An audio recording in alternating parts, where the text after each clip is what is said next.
everybody, this is your favorite gentleman, Marcus Norman of Gentleman Style Podcast Show. Today we have the incredible guest, Mr. Michael Lush. This man is absolutely phenomenal. This man, his resume is extensive. Mr. Lush woke up one day and bumped into a wealthy mentor who showed him what was wrong with what we were doing in society and what people were doing, what he was doing in having a 15-year, 30-year mortgage. A lot of us have a mortgage, and especially now, this is a topic that needs to be discussed. And Mr. Michael is a trained, seasoned expert. He has the company, he has the infrastructure, he has the knowledge to help us with come to a better understanding and find out the secret, the real secret that bankers and lenders for decades didn't want you to know about.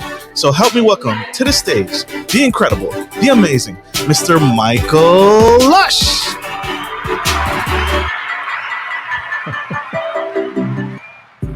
Welcome to the Gentleman Style Podcast Show, sir. That's one of the best introductions I've ever had. And I played college basketball. It's all you, sir. It's all you. We wanted to shine the spotlight on you. Your resume is extensive. It is. Absolutely. It was something that, pretty much right out of college. I had a buddy that was a year ahead of me in college that got into the mortgage industry. And he's like, I think you'd be good at this. And I was like, I don't even know what a mortgage is. I've never had one. I don't own a home.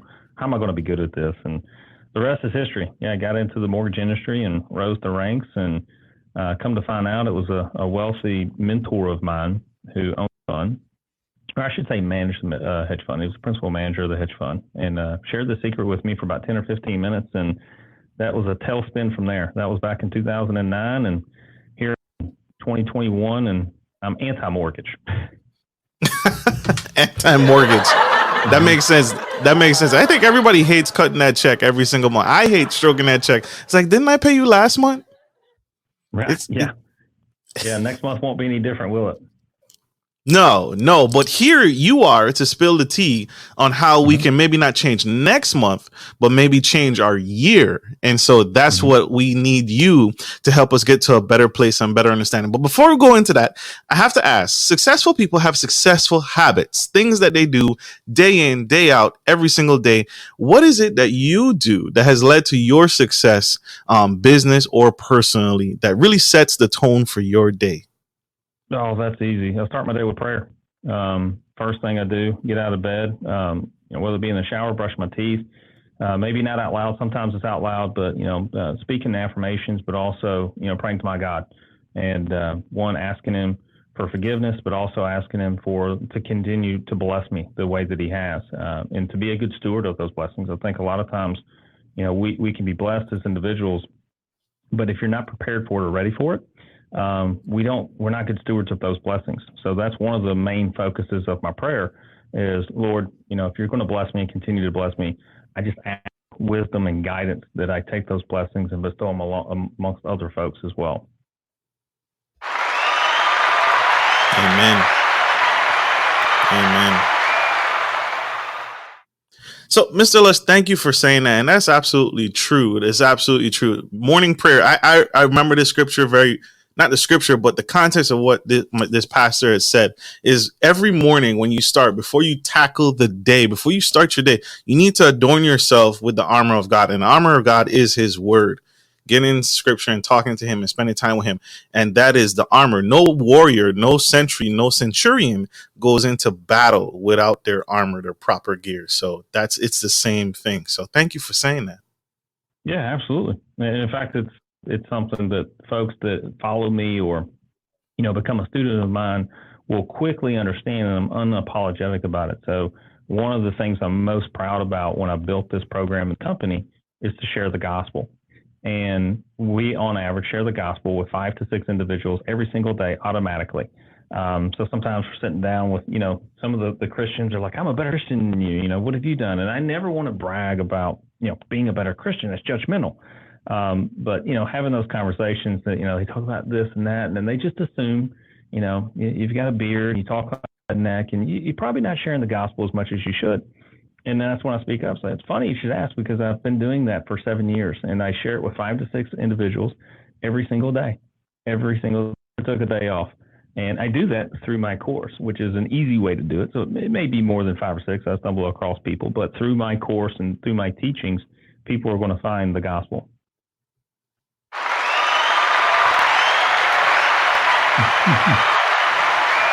Love it. Love it. Love it. Michael Lush, y'all, the incredible Michael Lush. And did I forget to mention in that extensive resume, that bio, he's also very humble. So that's powerful. That's absolutely powerful. Sir, in your course, you brought it up. Since you brought it up, can you spill some tea on what people should expect going into the course? So how can we pay off our mortgage? How can I pay off my mortgage, my 30-year mortgage, in 5 to 7 years? That's impossible. That's absolutely impossible. Yeah, and that's usually that is still to this day, 7 years later, and thousands of clients later, I've traveled the country and doing things like this on a daily basis. That's still the biggest stumbling block for us, spreading our message and spreading the message of what our service is it sounds too good to be true, and it's not. And I think what we have to do is really go back to history and understand finances of how the mortgage came to be in this country. Now, in other countries, it's not the same. For instance, if you go to Australia, 80 to 85% of Australia each is what they do this in high school. In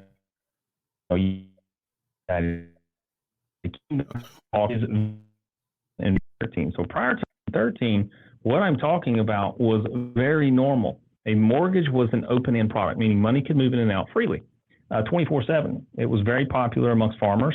So I've got equipment I need to buy, so I need to borrow money against my farm. You got the money the same day. You sold your crops. Guess what? That money goes back into your mortgage the same day. So it was a simple interest open-end instrument.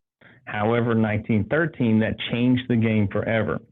So can you guess what happened in 1913 that may have changed the game forever? The market crash, the stock market crash. A lot of people say war. It was the institution of the Federal Reserve. So the Federal Reserve is neither federal nor is it a reserve. But what it is it's a backstop for banks to execute what's called fractional reserve lending. So fractional reserve lending means for every dollar you put into a bank account, they have 10 to lend out. Now, some credit unions have a higher ratio than that. They lend out 15 to every dollar. But once the banks got a hold of this magic trick, as you call it, they got together and was like, wow, what do we need? We need more deposits. Because think about it, Marcus. If you gave me $1 bill and I snapped my fingers and turned it into a 15, handed it to you, what's my next question? Or what's your next question? Hey, let me go get $100 bill and give it to you, right? Let me give you as many. So that's what the banks did. They wanted to grow core deposits. They wanted more people to deposit money into their checking and savings accounts because they could execute fractional reserve lending. Now, let me go back a bit. Can you guess what mortgage is, what the root word of mortgage means? It's Old French. It means death pledge. So it's a contract for death. That's what mortality in Old French means, and engage is a contract or certificate. So it really is a death pledge. So back to the fractional reserve lending, banks got together and said, we need to grow core deposits. So let's look at how consumers are actually, where their money is flowing. And at the time, their money was flowing in and out of their mortgage or their estate. So the banks got together and changed one simple thing. They made a mortgage closed-end product, meaning money could go in freely, but it could not come out freely. So think of it today. If we put all of our money into a mortgage, everything we make, that's fine. The balance goes down. But then what happens when we want to pay our bills? Utilities, gas, groceries, eating out, vacation. We can't. We either have to refinance, which is costly, or we have to sell, which is not ideal. So that's the only way to access the overpayment that you made to a mortgage. So by making it a closed-end product where money can only go in and not come out, it forces the consumer to only put some of their money in mortgage, right? Not all of it. So what are they going to do with the leftover money? Put it under the mattress or put it in the bank accounts, the checking and savings accounts, which grow core deposits. And then now they get to lend out even more and more money. So a lot of folks thought that the primary goal was to force you to pay less. That was actually a byproduct of making it a closed-end product. And now what do you see? You see other products that are similar. Car loans, student loans, private loans, personal loans. They're installment loans. They want to make them closed-end products because they're the least efficient type to pay off. That's where a HELOC comes in. So a HELOC, and what I teach is actually going back to basics of what we used to do as Americans prior to 1913. So a HELOC is a simple interest, open line of credit. So let's say you start off with a $300,000 line of credit. You put all of your money in, you're forcing the balance down. Now, on a line of credit, just like a credit card, what happens the next day? It recomputes what the daily balance is and what the daily interest charge should be to you. On a mortgage, it's compounding. So they do that months later. But on a line of credit, they do it every single day automatically for free. Time to pay your bills. Now you can pay your bills directly out of the home equity line of credit. Because a lot of these HELOCs come with debit cards, online bill pay. I mean, it's just as liquid as having a checking account. And some of these banks have mechanisms that make the HELOC no different than a checking account. You get checks on it. You get online bill pay, debit cards, things of that nature. So instead of putting your money into a checking account, where the rate of on that checking account doesn't even keep up with the cost of inflation, especially today, right? We have almost hyperinflation.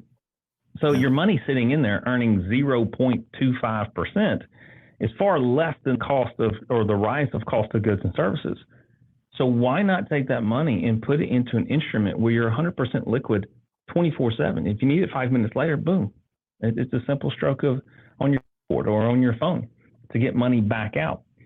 So by doing so, you're far more efficient because it's recasting every single day for free. And that's how thousands of our clients are paying their home off on average 5 years. Now I've got one that 10 months. That was the fastest. Now I've got some that's slowest is 12 years. But we're projecting 12 years if their income never changes, if their expenses never change. However, if income goes up, because hopefully in 12 years we make more money, right? So if you make more money, that time frame shrinks. So yeah, and we've got a calculator on our website at replaceyourmortgage.com. It's just simply HELOC calculator. You can go in there, put in your finances. You can even say, what if rates skyrocket, and put that in there and see what it does for you. A lot of people are shocked that even if interest rates, they're still far more efficient and pay far less interest on the HELOC than they would on the mortgage. Now, all while, let's say you're paying it down, because here's the antithesis of it. You know, your planners, some, not all, but some financial planners is, well, we should invest too. Wholeheartedly agree. So why not use your HELOC as a great storage vessel, right? It's that just stores cash until you deploy it to earn higher interest, called arbitrage. No different than a bank. We got to start thinking like banks do, right? So a HELOC is a great place to store cash until you need it, still reducing the balance, and which also reduces the time, which massively reduces the amount of interest that you pay. So is it a product for everybody? Absolutely not. It isn't. Living paycheck to paycheck, don't get a HELOC. This isn't for you. But if you are cash flow positive, absolutely. Get a home equity line of credit because it's far more efficient than a mortgage. And what you'll find is those individuals that you emulate and that are your mentors, they're already doing it. They're already doing this.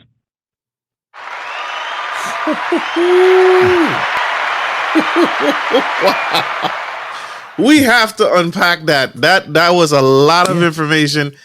We have one quick commercial break. We'll be right back, y'all. Stay tuned. Stay with us. Don't go anywhere. We'll be right back, bringing back Mr. Michael Lush. Stay with us. See you soon. Good day, podcast listeners. This is your boy, Marcus Norman of Gentleman Style Podcast Show. I wanted to let you guys know that we will be rolling out a new feature and adding a join sponsor button next to the subscriber button here at the bottom of your screen. Once you click the button, it will display 3 membership levels. Gentleman Gentry, which is our entry level, Duke Duchess, which is our season level, and the Emperor and Empress, which is our most sophisticated level, which you will receive unique perks and benefits at each differing level and gain access to our community tab. We will also be sharing polls, upcoming events, and interviews, as well as receive feedback from our sponsors directly. Your support helps me find new and exciting guests to bring to the stage live.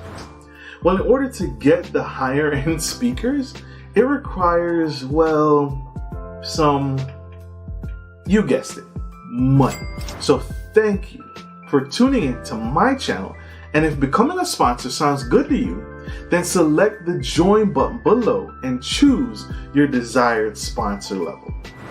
Let's continue to grow and serve the future of generations of men and women to come. Love you guys. Bye.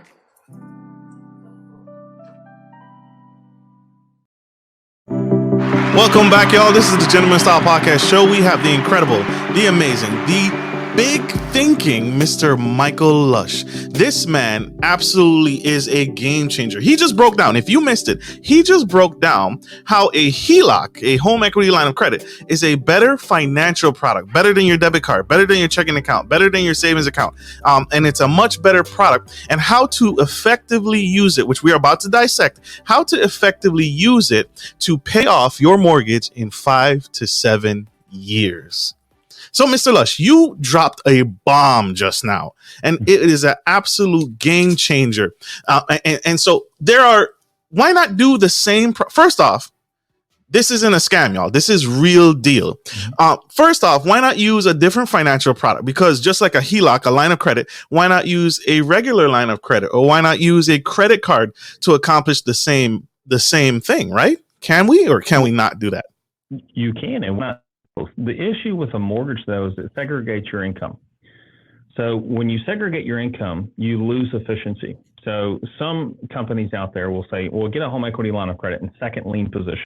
And then that way you have your mortgage, and then you use a HELOC in second lien position to kind of dump that equity into your mortgage and then rinse and repeat. It's a great strategy.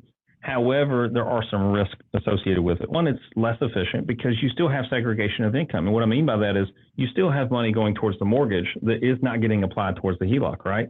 So when you do that, your HELOC is less efficient.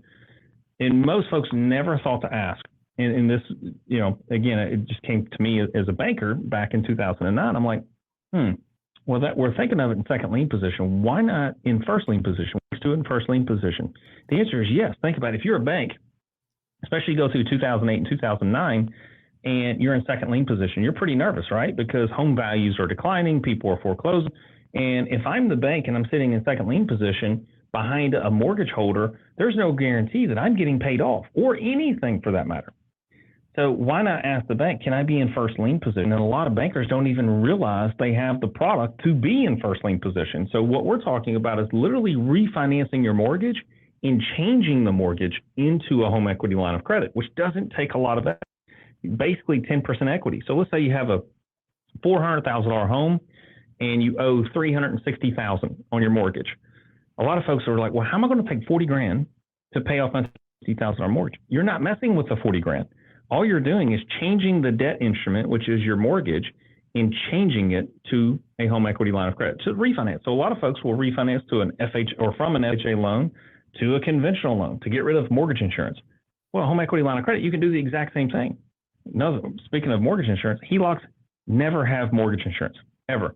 So I don't care if you're borrowing 85 or 90% or even 95% of the value of your home, you never have mortgage insurance, which is something that is a complete waste of money. It does not protect you. Some people still to this day think that, oh, I'm paying insurance, I'm protected. No, you're not protected. The lender's protected. So obviously, if you're a bank, you're like, yeah, I want to be in first lien position. So in first lien position, you lower the risk to the bank. Therefore, it lowers the risk to yourself. So not only is first lien position more efficient, it's less risk too from freezing. So yeah, I mean, you could use a credit card and a HELOC, which is another thing that we teach. Well, a zero business line of credit so it doesn't impact your personal credit score, and use that to pay your bills while all of your income is going towards your home equity line of credit. And then once you get towards a max out, which is okay on a business line, because again, it's not reporting on your personal bureau, will then take your HELOC and pay off that line of credit, which is a credit card, and then rinse and repeat. And believe it or not, do that, you speed up the process another 15 to 20%. So let's say you're on pace to pay your home off in 5 years just using the HELOC. You use that offset account, is what I call it. You knock off another year. It may seem like a big deal, but that's a lot of interest saved. Not to mention you get all the rewards points. So when I fly for free. When I rent a car for free. When I stay at a hotel, I stay at a hotel for free. Why? Because I'm a good steward of my money, and I'm not using it to buy boats. I'm not using it to buy watches and things of that nature. I'm sticking with inside of my budget. So that's an important part. This does not change. You need to be financially disciplined. This isn't a magical pill. This isn't a magical elixir. The only way to pay down principal is to pay down principal. And that requires you being cash flow positive, and it requires you being on a budget. So getting these things, you have to break bad habits that a lot of people have, a lot of Americans have, bad habits of putting things on debt that is not an asset instead of a liability. So, but you can absolutely use these tools to crush your debt and invest.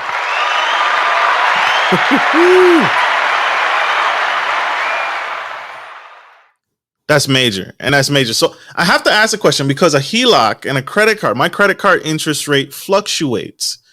So what if interest rates go up, right? We're printing money faster than we can spend it.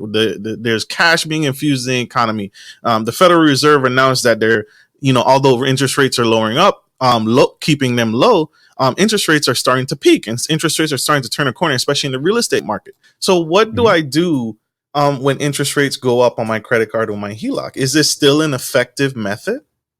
Yeah, if you're cash flow positive. So again, I've calculator on replaceyourmortgage.com. I'm on my phone. If I were on my laptop, I'd screen share and kind of show you when you go to replaceyourmortgage.com and go to the HELOC calculator, we have a tab in there that says rate increase change per. And let's say, like for instance, my example, I'm cash flow positive enough that I can pay my home off every 17 years. Now, if rates go up on me, let's say a half a point or a point, which is not going to happen, and we can get into economics here in a little bit, but interest rates are not going to skyrocket. That hasn't happened since 1981. So people are scared of it because it's 40 years ago. But if it did, because of my cash flow positivity, I'm attacking two things that are far more important than interest rate: time and balance. So for example, 30-year mortgage at 3%, same balance as the 15-year at 5%. Now, granted, you get a interest rate break if you go to a shorter term, but let's just say it was higher, right? Which one do you think you would pay more interest on? It's not the higher rate. It's the lower rate that you pay more interest on because time is further out, 30-year term versus a 15-year term. Now, vice versa. Let's take a $100,000 mortgage at 3% and a $200,000 mortgage at 4%. Same time period. I don't care if it's 15 or 30. Which one do you think you're going to pay more interest on? The lower interest rate mortgage, because it's got to be. So we have to retrain the brain to think of time and balance are far more important than interest rate, because that's exactly what dictates how much interest you pay is time and balance. And with the home equity line of credit, even if the interest rates are increasing, if you're cash flow positive, if you're living paycheck to paycheck and only making the minimum payments on a HELOC, it's not for you. Don't do it. But if you are cash flow positive, meaning you make more money than you spend, yes, the interest rates are hardly effective. It will change the calculator. You'll see, okay, instead of paying the home off in 60 months, interest rates go up a half a point every single year, depending on the person's 64 months. So it may change 4 months. Still better than a 10-year mortgage, still better than a 15-year mortgage, still better than obviously a 20 and a 30, but you're also liquid. That's the thing. The HELOC gives you the ability to have that confidence to put everything in there, because if a drop of a hat, you need that money, you have access to it. That's why less than 2% of Americans pay extra on their mortgage, because once they do, they don't have access to it unless they pay thousands of dollars to refinance or they sell the house. And again, neither one of them are ideal. Most HELOCs are free. You can get HELOCs for free. I'm talking title fees and all of that. So now there's also 3 types of HELOCs. Everyone thinks that a HELOC, and it is most predominantly a variable rate loan, meaning it's based on prime, it's based on LIBOR or T-bill, and the interest rates can fluctuate.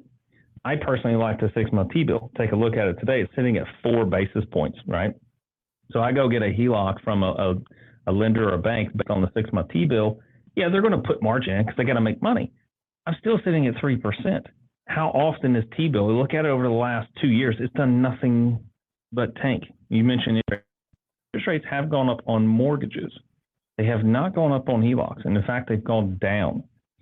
And I don't predict, and again, don't take my advice, watch other people like Schiff and all of that. That's where I get a lot of my information to, not exclusively Peter Schiff, and not even mostly Peter Schiff. I'm just mentioning him as one of those hedge fund economist guys. Interest rates are probably not going to increase anytime soon. And if they do, it's going to be very minimal, because we do have that debt. I mean, the Fed is already trying to make an excuse that when it comes to inflation, that yes, we're in an inflationary period, but they feel it's transitory. So to now measure inflation on an average over a couple of years before they make a monetary policy change of increasing interest rates, because they don't want to pay higher payments on that debt either, just like we don't. But again, you've got a variable rate. You also have a fixed rate HELOC. There are HELOCs out there that have a fixed rate, meaning the rates don't change. Now, folks 2 years ago that got a fixed rate HELOC, they're not as happy as that had a variable rate HELOC because their interest rates went down. Therefore, they got more efficient, right? And then there's hybrid. Hybrid means you can have a portion of your HELOC that is fixed, so that debt interest charge on it doesn't change, and you can have a portion on it that's variable, meaning it does change. And sometimes it's only $90 to change one from a variable to a fixed rate HELOC. Lots of flexibility.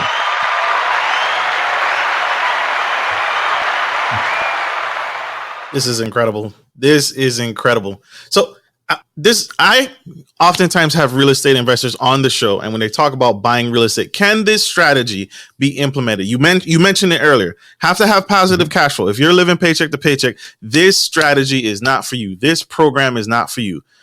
Tell us one thing: who's a prime candidate for your program? And two, are real estate investors, can they use this strategy for buying real estate? Yeah, 60% of my audience and my clients are real estate investors.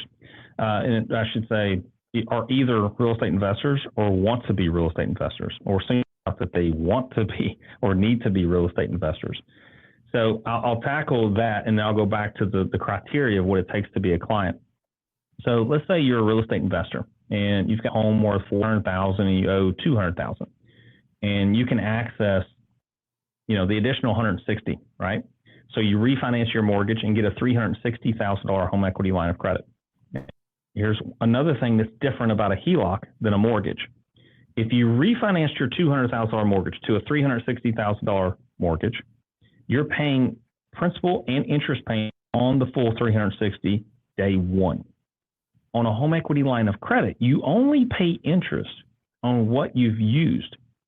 So if you've got access to another $160,000 but haven't used it yet, you're only paying interest on the $200,000, not the $360,000, until you use it. Once you use it, yes, you're going to pay interest on it.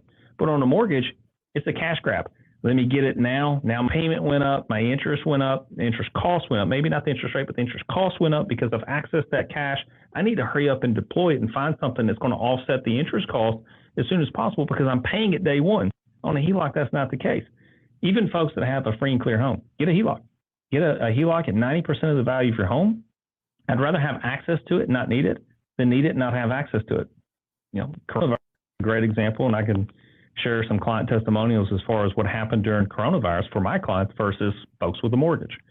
But you're a real estate investor, $400,000 house, you owe $200,000, you get access to another $160,000. Does that mean you go buy one house for $160,000?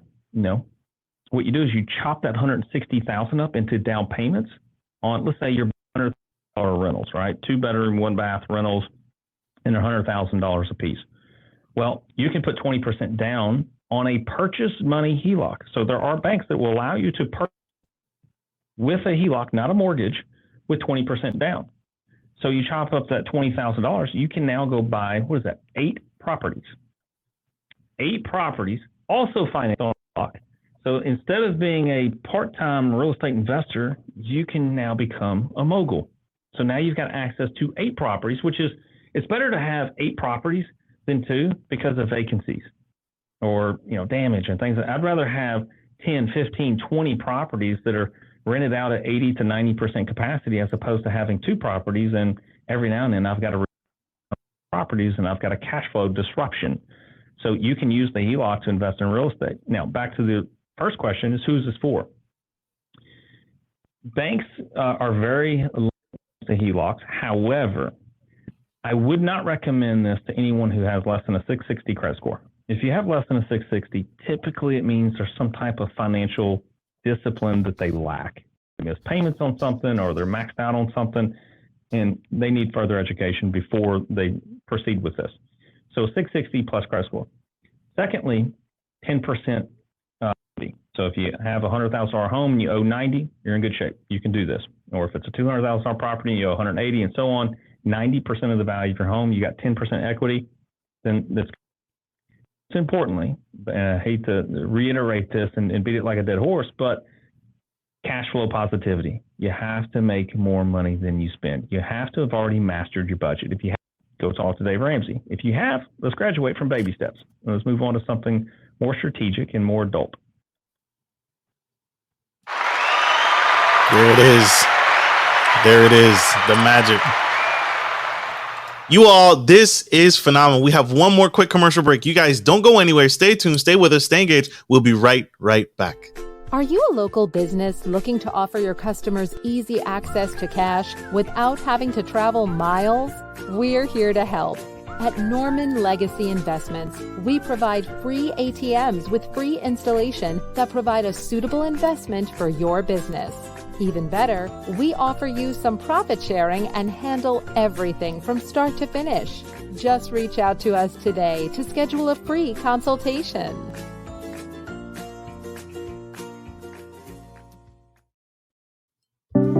We are back, y'all. We have the incredible, the amazing Mr. Michael Lush. This man is phenomenal. He is breaking down the tea on how to do better business and take not only our personal lives, but even our real estate business to the next level. And using his strategy, his proven strategy to teach us, he goes through step by step in his course on his website, Pay Off Your Mortgage, replaceyourmortgage.com.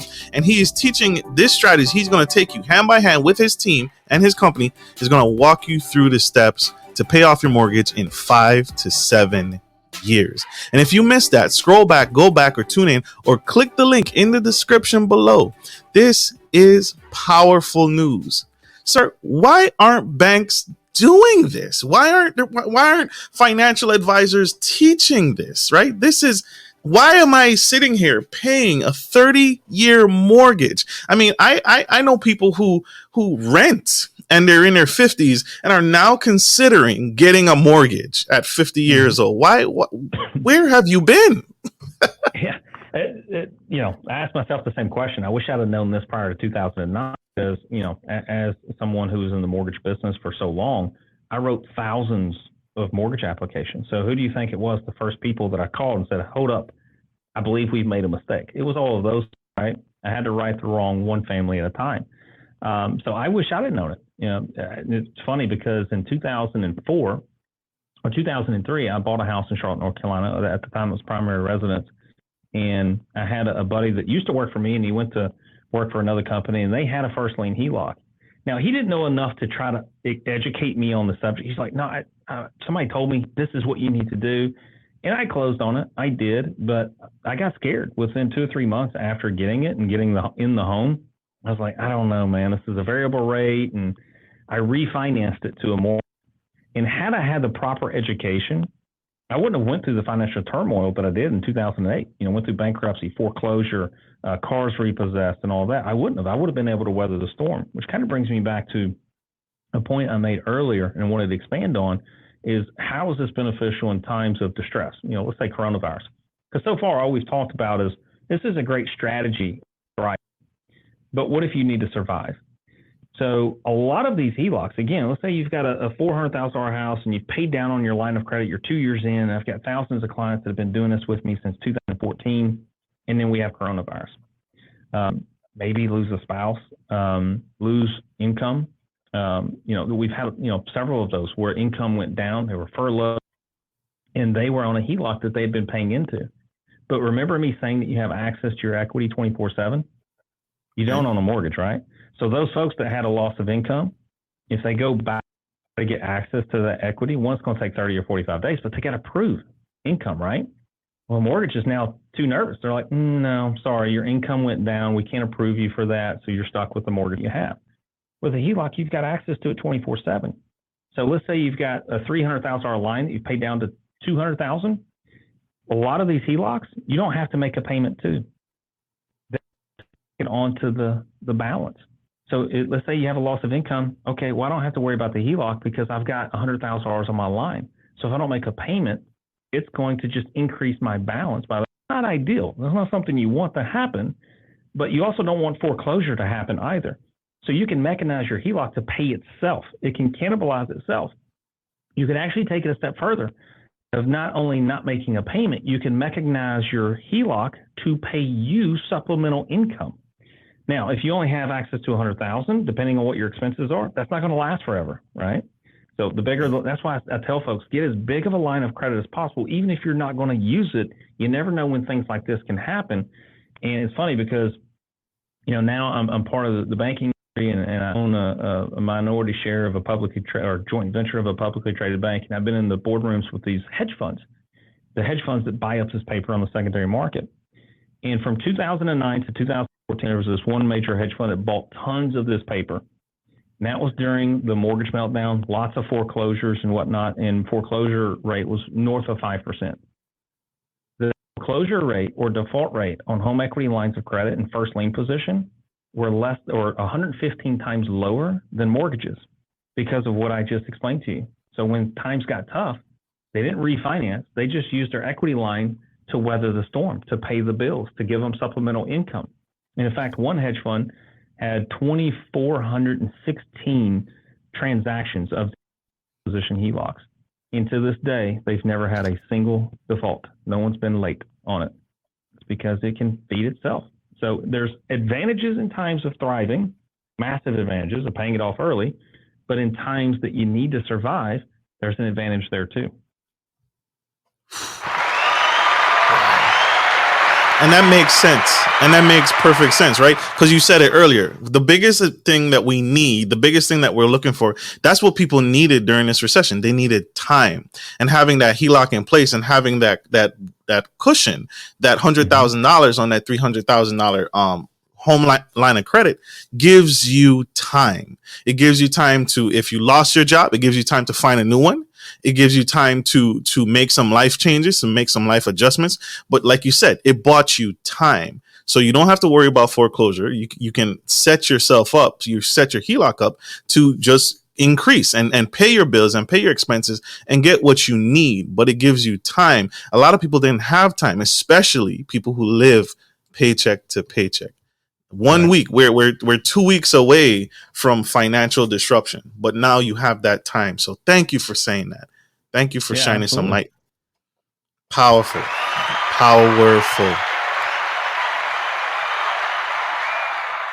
And nothing really exposed us more than COVID-19. I mean, COVID-19 exposed a lot of folks that were living paycheck to paycheck, and we don't have to. That was something I did. I remember prior to 2008, both me and my wife were in the mortgage industry, and I was a top senior manager for a company, publicly traded company at the time. She was a top loan officer for her company. My income was high. It was really high. But I didn't have the financial discipline. So I was really into cars. I had the Escalade, I had the Denali, I had a four-wheeler because I'm a redneck. I had a motorcycle, redneck. I had all these things, right? She had a nice car. She had BMW and all of that. So, when the mortgage industry came to a screeching halt, although we were making quite a bit of money for somebody in the early 20s, we were paycheck to paycheck, and we got caught with our pants down. So we don't have to do that. And that, again, that's why I go back to budgeting is that's your foundation. You have to get your house in order, understand your finances, understand what's coming in, understand what's going out. And if you do that, you can master this. It's very simple. And I actually love doing this with investing. So I invest out of my HELOC. So for instance, the bank that I bought into, where do you think I got the funds to buy into that bank? Came from my HELOC.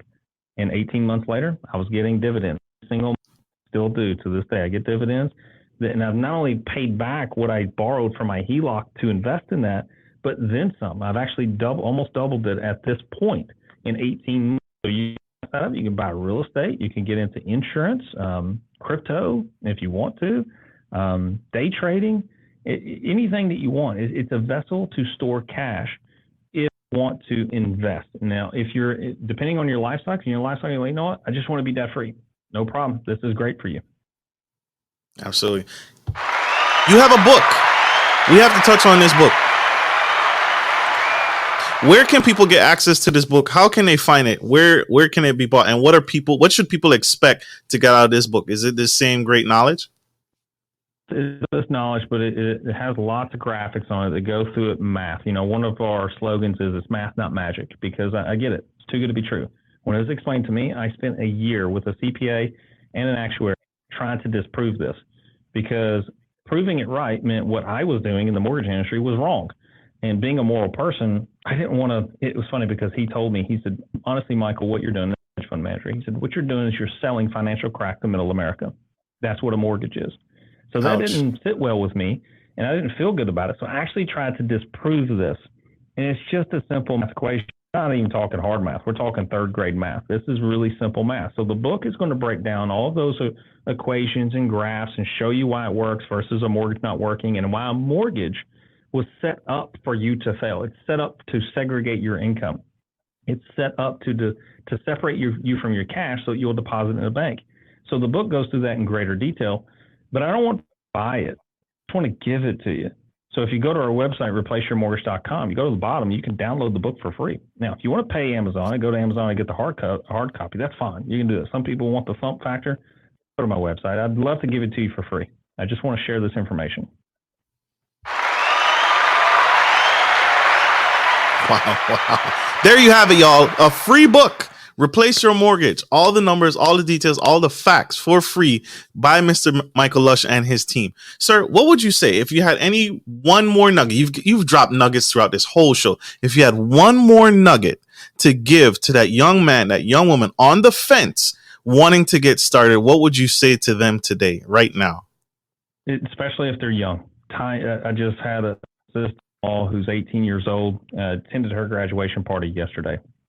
You know, we all know graduation, you expect to get money, right? Well, we did.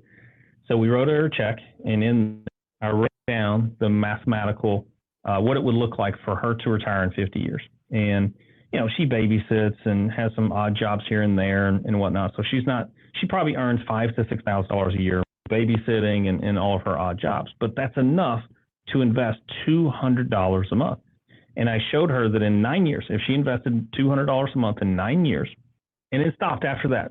You know, when you're 27 years old, 28 years old, and you stop investing, it's impossible at the age of 50 to 55 not to retire a multimillionaire. So time is of the essence. You know, being 42, man, I wish I could rewind the clock, but I can't. So I got to make up for lost time, right? So investing in and it's not just investing money, it's investing in yourself.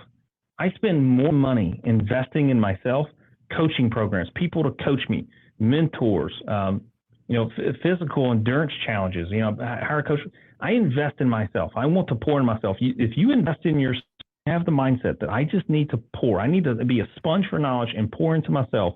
There is no better investment in this world than investing in your mind, because from here, it controls everything else. You know, I was a college athlete that had some heart issues. And after college, fell off the wagon as far as working out and just having that competitive spirit. But then I went through a coaching program.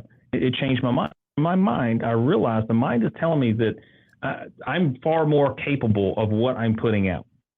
You know, when it comes to running, I wasn't a runner. Now, I was a sprinter. I could sprint. I could do 100 yards. I could do 200 yards. But I didn't want to run 30, 40, 50 miles because it was painful.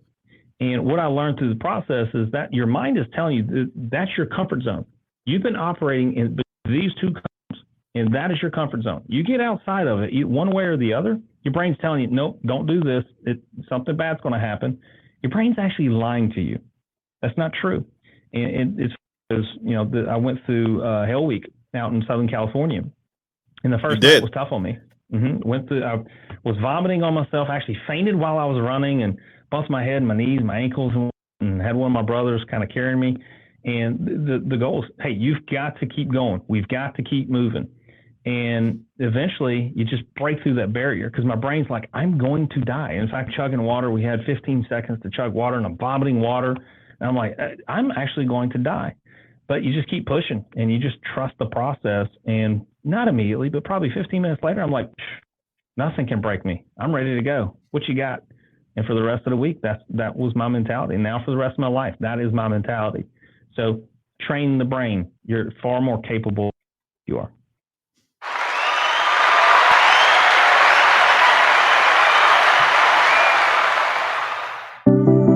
This has been a very dynamic, a powerful show. Powerful show. Sir, how can we connect with you? How can we learn? How can we be inspired by you? How can we learn more from you and get on board this train? We have tons of content on Your Mortgage at YouTube channel. So lots of videos. We've got a podcast on there. I'm doing weekly podcasts. Obviously, the website, or replaceyourmortgage.com. Facebook, Repair Mortgage. We're constantly active and social with one another. So just reach out. Love to love on you and just share what I've got. And together, let's succeed. Powerful. Check him out, y'all. That's replaceyourmortgage.com. Get in tune, get that free book. And if you feel like having that hard copy, get on Amazon. It's available on Amazon for purchase. But this is how you get to a better financial place. This is how you take your personal and your business to the next level. Mr. Michael Lush, changing the absolute game. This powerhouse. Thank you, sir. Thank you. And I want to say this to you publicly, sir. Don't ever give up. We need you. We need what you're doing. You are a game changer. Thank you, sir. Thanks for having me. It was an honor. It was an honor to have you. Yes, sir.